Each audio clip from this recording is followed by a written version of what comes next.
पुष्पा नाम सुनकर फ्लावर समझा था क्या? अपुन फायर है। कहानी की शुरुआत होती है जापान से, जहां सूरज सबसे पहले उगता है, जहां एक शादी हो रही होती है। जापान के रईस लोग शादी में अपनी पत्नी को महंगे तोहफे देते हैं, लेकिन इस कहानी का जो हीरो है वो है एक गिटार जैसा दिखने वाला जापानी बाजा, जो जापान के आसपास भी नहीं मिलता। ये एक खास लकड़ी लाल चंदन से बनता है, पर यह खास लकड़ी चाइना से इंपोर्ट करके जापान भेजी जाती है।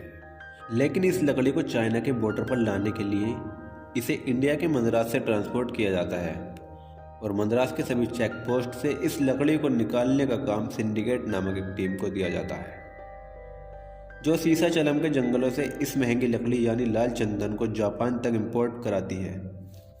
और इसी के साथ एंट्री होती है इस कहानी के लीड कैरेक्टर पुष्पराज की, जो कि अपने ट्रक में लकड़ी भरकर भाग रहा होता है और पुलिस उसके पीछे पड़ी होती है। एक वक्त ऐसा आता है जब पुलिस उसका रास्ता रोक लेती है, लेकिन पुष्पा उनसे कहता है 10,000 लो और पूरा गेम सुलटा लो, लेकिन वो नहीं मानते और लड़ाई झगड़ा करना शुरू कर देते हैं। फिर पुष्पा कहता है 10 नहीं तो 20, 20 नहीं तो 30, 30 नहीं तो 40, अरे कम से कम 50 में तो मानो। लेकिन पुलिस नहीं मानती और पुष्पा को पीट कर गाड़ी में डाल लेती है। फिर पुष्पा कहता है एक जने को 1,00,000 रुपए। 1,00,000 का नाम सुनकर पुलिस उसको छोड़ देती है और जाते वक्त उसका नाम पूछती है। पुष्पा बड़े ही प्यार से कहता है पुष्पा नाम है मेरा, नाम याद मत रखना। यहाँ हम देख पाते हैं पुष्पा नाम का एक आदमी एक मिल में काम करता है, और वो अपने लंच ब्रेक में टांग पर टांग रख कर चाय और पाव खा रहा होता है। इतने में मिल का मालिक आता है और वो अंदर जाकर मिल के मैनेजर से कहता है ये कौन है जो बाहर ऐसे टांग पर टांग रख कर बैठा है, इसे जरा इज्जत सिखाओ। मैनेजर आकर उसे समझाने लगता है। तब पुष्पा कहता है ये पैर मेरा है, ये दूसरा पैर भी मेरा है, तो तेरे मालिक को क्यों खुजली हो रही है रे? उसको बोल काम देख टांग मत देख, मुझे वो काम के पैसे देता है, इज्जत करने के नहीं। मैनेजर कहता है यहाँ रहना है तो इज्जत करनी पड़ेगी। तब पुष्पा भाव कहता है मैं नहीं बदलेगा, चल हिसाब कर। मैनेजर हिसाब कर देता है। ये सब पास में खड़ा केशव देख रहा होता है, वो भी पुष्पा के साथ चलने लगता है, उसको रोकता है। केशव कहता है मेरे को भी मालिक बदलने का है, और वो चले जाते हैं। और आगे देखने को मिलता है कि पुष्पा की माँ पर बहुत कर्ज हो जाता है। मुंशी अपने पैसे लेने के लिए पुष्पा की माँ को बहुत बेइज्जती करता है। फिर पुष्पा अपनी भैंस बेचकर मुंशी का कर्ज दे देता है, और फिर वो मुंशी से कहता है जब तो पैसे मांगने आया था तो बहुत ज़ोर ज़ोर से बोल रहा था, वो सब ने देखा और सुना, लेकिन अब मैंने तेरा कर्ज दे दिया है तो सबके घर जाकर बोल पुष्पा ने पैसे दे दिए हैं। पुष्पा उसको बहुत मारता है। अगले दिन पुष्पा जब दिहाड़ी पर जाने के लिए बैठकर चाय पी रहा होता है, वहाँ 2 गाड़ी आती हैं, एक 100 वाली और एक 1000 वाली। पुष्पा केशव से कहता है कि 100 और 1000 वाली में क्या अंतर है? केशव कहता है 100 वाली में जाएगा तो कायदे में रहेगा, अगर 1000 वाली में जाएगा तो फ़ायदे में रहेगा, लेकिन इसमें पुलिस का खतरा बहुत है। लेकिन फिर क्या, पुष्पा 1000 वाली में बैठ जाता है। जंगल में लकड़ी काटने से पहले जंगल का पुजारी पूजा पाठ करता है। पूजा करने के बाद वो लकड़ी काटने लगते हैं। लकड़ी काटते ही होते हैं पुलिस आ जाती है। सभी मजदूर भागने लगते हैं। फिर पुष्पा कहता है तुम सब मजदूर के नाम पर कलंक हो, इतनी मेहनत से मजदूरी की, 4 पुलिस वालों का डर से सब कुछ छोड़कर जाओगे तुम लोग। पुष्पा उनको फ़ायदे की बात बताने लगता है। जैसे ही पुलिस उनके पास आती है पुष्पा सब लकड़ियों को ठिकाने लगा देता है। गोविंद पुष्पा का कॉलर पकड़कर पूछता है बता माल कहाँ है? पुष्पा कहता है तुम यहाँ माल पकड़ना आए हो या जो हाथ लगे वो साहेब? गोविंद को गुस्सा आ जाता है और वो उसको गोली मारने को कहता है। उसके जवाब में पुष्पा कहता है साहब तुम एक बार में 1 गोली चलाओगे, मैं एक बार में 60 कुल्हाड़ी। यह बात सुनकर गोविंद चला जाता है। काम पूरा होने के बाद मजदूरों को दिहाड़ी मिल रही होती है। केशव दिहाड़ी लेने जाता है तो मैनेजर उससे कहता है तूने तो अपनी दिहाड़ी ले ली। केशव कहता मैं पुष्पा भाव की लेने आया। मैनेजर कहता है कौन है वो? केशव कहता है वो झाड़ के पीछे बैठा है ना, पैर पे पैर डालकर शहंशाह की तरह जो बीड़ी फूंक रहा है, वही है।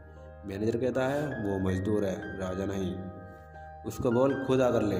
फिर देखने को मिलता है कि गोविंद अपनी फोर्स के साथ जंगल में आ जाता है और पुष्पा से कहता है, तूने क्या कहा था, तेरे पास 60 कुल्हाड़ी हैं, या देख पूरी की पूरी फोर्स है। यह सुनकर पुष्पा ज़मीन से पत्थर उठाकर आक्रमण कर देता है। फिर अफरा तफरी मच जाती है और सब मजदूर भागने लगते हैं, लेकिन पुष्पा झुकेगा नहीं साला कहते हुए माल को ट्रक में भरकर उसे ठिकाने लगा देता है। माल को ठिकाने लगाने के बाद पुष्पा पुलिस की गाड़ी के पास आकर खड़ा हो जाता है। गोविंद कहता है, माल कहाँ है। पुष्पा कहता है, सारी बातें यहीं करोगे। पुलिस स्टेशन चलकर लस्सी पीते हुए करते हैं। अब स्टेशन में पुष्पा की बहुत धुलाई होती है। गोविंद कहता है, बता माल कहाँ है। पुष्पा कहता है, मालिक नहीं छोड़ेगा साहेब। गोविंद पूछता है, तेरा मालिक कौन है। पुष्पा कहता है, मैं खुद ही है।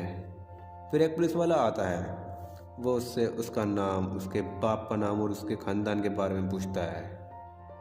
फिर मूवी जाती है क्लाइमैक्स में, जब पुष्पा की माँ उसका एक स्कूल में दाखिला कराने जाती है।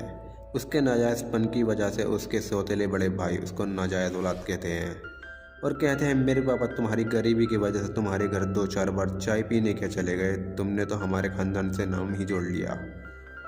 फिर वह दाखिले वाला पेपर फाड़ देता है। अब आगे देखने को मिलता है, पुष्पा काफ़ी धुनाई और पूछताछ के बाद भी मुंह नहीं खोलता। फिर मालिक लोग पुष्पा को छुड़ाने आते हैं। कुल मिलाकर ये 3 भाई हैं। एक ये छोटा भाई जोली रेड्डी, शबाब और शराब के बिना इसका दम घुटने लगता है। दूसरा है जक्का रेड्डी। तीनों भाइयों में सबसे ज़्यादा दिमाग इसी के पास है, सारा हिसाब किताब इसी के पास रहता है। और तीसरा है कोंडा रेड्डी, एक लोकल गैंग से बदला लेने के लिए 6 लोगों को मार डाला। बदला लेना इनके लिए ज़्यादा ज़रूरी था। जीप के बोनेट से बम गिरा डाला, जिसमें इनका दायां हाथ टूट गया।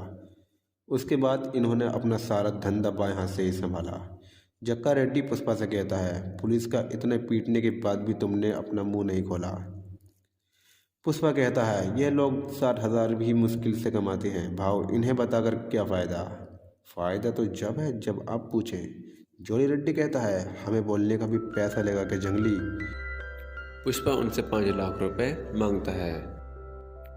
पुष्पा उन्हें माल छुपाने वाली जगह पर ले जाता है। इसका शानदार दिमाग और दिलेरी को देखकर पुष्पा को 5 लाख रुपए दे देते हैं। जैसे ही पुष्पा घर जाने के लिए गाड़ी में बैठता है तो जोली रेड्डी 20 रुपये का नोट उसके मुंह पर फेंक देता है और कहता है, चल सवारी से आने का।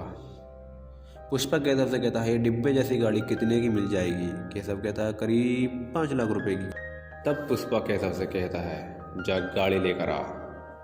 लेकिन केशव कहता है, भाव सारे पैसे ख़त्म हो जाएंगे। लेकिन फिर पुष्पा कहता है, अब बात इज्जत पर आ गई है, हम आए गाड़ी से थे तो जाएंगे भी गाड़ी से ही। फिर उसके बाद केशव गाड़ी ले आता है और वह दोनों गांव की तरफ चले जाते हैं।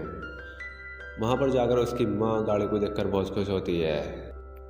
एक दिन कोंडा रेड्डी का माल पकड़ा जाता है और वो गुस्सा होता है। तभी पुष्पा भाव माल को चेक पोस्ट पार कराने के लिए कोंडा को आइडिया बताता है। पुष्पा टैंकर को 2 हिस्सों में बंटवा देता है। नीचे के हिस्से में लकड़ी और ऊपर के हिस्से में दूध होता है। इस तरह से माल आसानी से पार होने लगता है और कोंडा रेड्डी का धंधा भी अच्छा चलने लगता है। एक दिन पुष्पा और केशव कहीं जा रहे होते हैं, तभी रास्ते में जाम मिलता है, जो कि जाम श्रीवल्ली की वजह से होता है।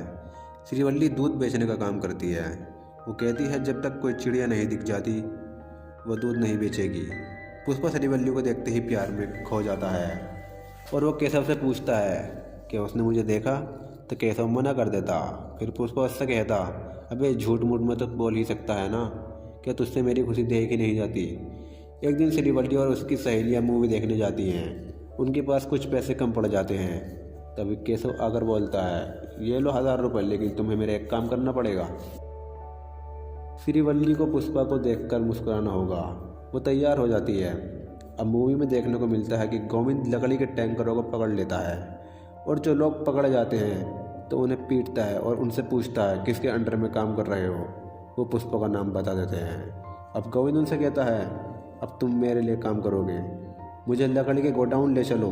आगे देखने को मिलता है जहाँ पर एंट्री होती है मंगलम सीनू की। लकड़ी तो सब काटते हैं, लेकिन 15 चेक पोस्ट पास कराकर उसकी मंजिल तक पहुँचाने का काम सिर्फ यही करता है, इसलिए पूरे सिंडिकेट में इसकी बहुत चलती है। आगे देखने को मिलता है पुष्पा और जोली रेड्डी लड़ रहे होते हैं।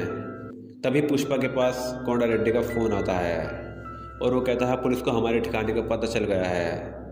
पुष्पा कहता है थोड़ा सा भी माल नहीं पकड़ा जाएगा, अगर माल पकड़ा गया तो अपन नाम बदल देगा। पुष्पा दिमाग लगाकर केशव को एक बैग में नोट भरकर भेज देता है। रास्ते में पुलिस भी आ रही होती है। पुष्पा अपनी टीम से कहता है माल को नदी में फेंको जल्दी। पुष्पा कुछ ही देर में सारा माल नदी में डाल देता है। केशव पैसों से भरा बैग लेकर डाम के मैनेजर को देता है और डाम बंद करवाता है। पुलिस के पहुंचने पर वहां सब कुछ साफ हो गया होता है। एक दिन पुष्पा कोंडा रेड्डी से कहता है ये मंगलम सीनू अपन को पागल बना रहा है।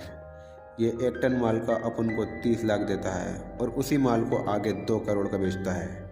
अब पुष्पा को समझ आ जाता है वो डायरेक्ट माल बेचेगा, इसलिए वो माल लेकर मुरुगन के पास चेन्नई चले जाता है और माल को 1.5 करोड़ में बेच आता है। आगे देखने को मिलता है श्रीवल्ली के बाप को जोली रेड्डी उठाकर ले जाता है और उसके बदले श्रीवल्ली को नहाकर नए कपड़े पहनकर आने को बोलता है। आगे आप समझ ही गए होंगे। श्रीवल्ली कपड़े पहनकर पुष्पा के पास चली जाती है और पुष्पा को सारी बातें बताती है क्योंकि वह पुष्पा से बहुत प्यार करती है। फिर पुष्पा जोली रेड्डी की धुनाई करता है और उसको कोमा में पहुंचा देता है। कोंडा रेड्डी भाई का बदला लेने के लिए मरने वालों का पता लगाने लगता है। एक दिन पुष्पा और केशव जोली रेड्डी को पीटने वाली बातें करते हैं। तभी कोंडा रेड्डी आ जाता है और वो सब बातें सुन लेता है बट जाहिर नहीं होने देता। कोंडा पुष्पा से कहता है हवाले का नोट ले आना, कल पैसे लेने चलेंगे।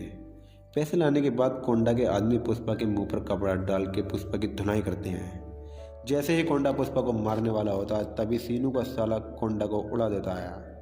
फिर तगड़ी लड़ाई होती है। पुष्पा सीनू के साले को मार देता है और जक्का रेड्डी को बचा लेता है। अब पुष्पा की लाइफ अच्छे से कट रही है, लेकिन फिर एंट्री होती है भंवर सिंह शेखावत की, जो कि गोविंद के ट्रांसफ़र की जगह आया है। अब पुष्पा नोटों से भरा हुआ बैग लेकर भंवर सिंह शेखावत से मिलने जाता है। शेखावत बैग को खाली करके नोट गिनने लगता है। फिर कहता है कुछ तो कम है। केशव कहता है कम नहीं है सर। फिर शेखावत एक पुलिस वाले से कहता है इसकी शर्ट भी सफ़ेद है और मेरी शर्ट भी सफ़ेद है, पर लेबल ना दिखे। लेबल मतलब ब्रांड, ब्रांड मतलब सरनेम, यानी बाप का नाम। बाप का नाम सुनकर पुष्पा को गुस्सा आने लगता है और वो मुट्ठी बंद कर लेता है, लेकिन शेखावत उससे मुट्ठी खुलवाने को बोलता है। शेखावत पुष्पा को परेशान करता है, यानी डराता और धमकाता है, लेकिन पुष्पा चुपचाप सुनकर चला जाता है। अब एक दिन पुष्पा की शादी हो रही होती है और पुष्पा शादी को छोड़कर शेखावत के साथ मज़े ले रहा होता है, लेकिन पुष्पा को सब याद होता है जो शेखावत ने उसकी माँ के बारे में कहा था। पुष्पा उसकी रिवॉल्वर उठाता है और अपनी मुट्ठी में गोली मार लेता है। यह देखकर शेखावत की तो फट जाती है और फिर पुष्पा अपना ब्रांड दिखाता है। फिर पुष्पा कहता है अबे गंजे शेखावत भूतनी के, तू क्या समझा था मैं तुझसे डर जाएगा? पुष्पा झुकेगा नहीं साला। फिर पुष्पा शेखावत को नंगा कर देता है और खुद भी नंगा होकर शादी में पहुंचता है। फिर पुष्पा की शादी हो जाती है। इस मूवी की कहानी यही खत्म होती है।